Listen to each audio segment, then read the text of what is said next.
So what happened between 7-Eleven Malaysia Sdn Bhd with ASHVINE KRISHNAN? So the case involved ASHVINE KRISHNAN, who was the General Manager of Human Resources at 7-Eleven Malaysia. He resigned from his position, declared that he had been bullied and harassed at the workplace. Following his resignation, he filed a civil suit in the High Court claiming near 69 million ringgit in damages. So, however, the Court of Appeal dismissed the claim, holding that the suit amounted to an abuse of the court processes. The court emphasized that when an employee claims to have been unfairly or constructively dismissed, the proper and appropriate forum is the Industrial Court, as provided under the Industrial Relations Act 1967, and not under the Civil Court.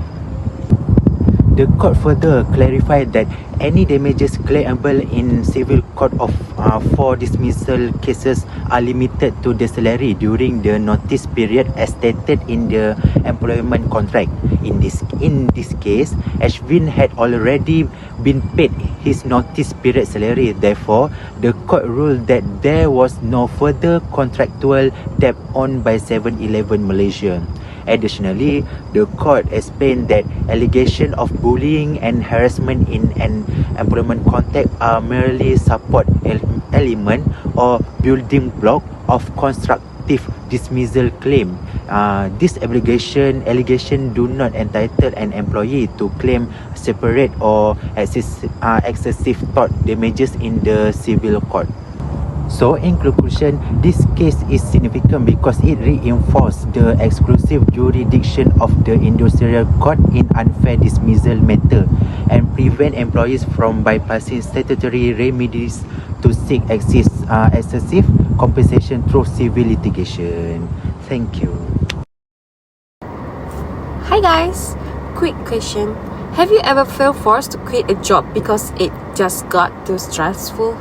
Well, today we are diving into a real-life Malaysian case that's all about that 7-Eleven Malaysia versus ASHVINE.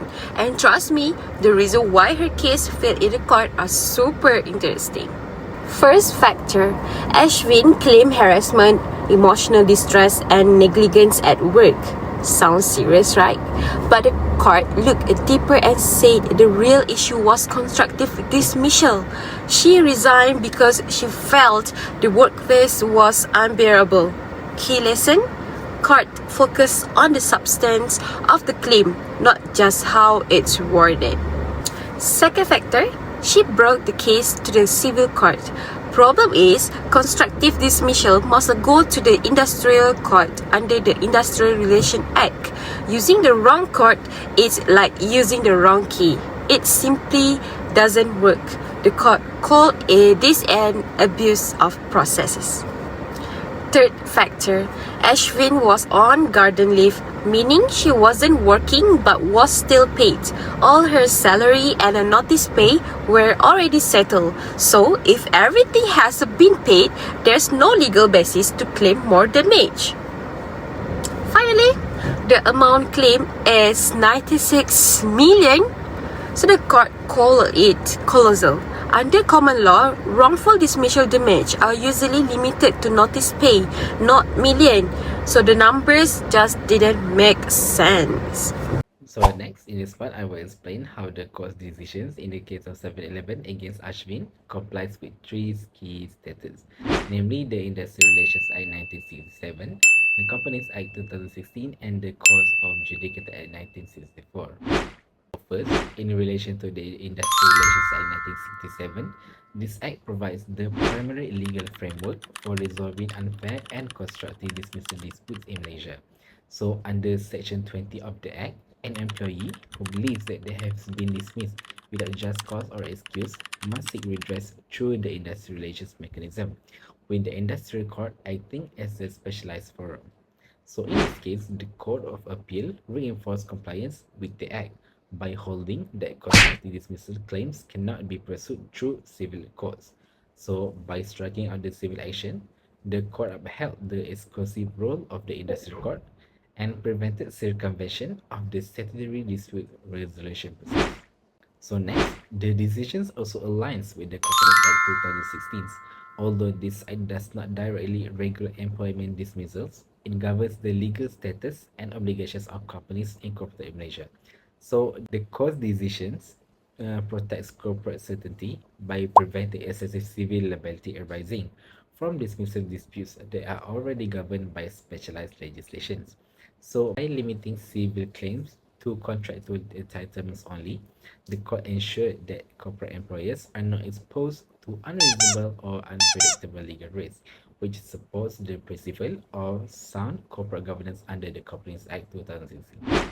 And finally, the case also demonstrates compliance with the Courts of Judicial Act 1964, which regulate the jurisdictions of Malaysia's civil courts. While civil court possess general jurisdiction, such powers must be exercised consistently with other written laws. So the Court of Appeal respected this principle by declining to allow the civil courts to hear matters that fall within the jurisdiction of the industrial court. This approach prevents abuse of process and ensures that disputes are resolved through the proper legal forum. So to conclude, the decision in this case complies with all three acts by reinforcing statutory employment protections under the Industrial Relations Act 1967.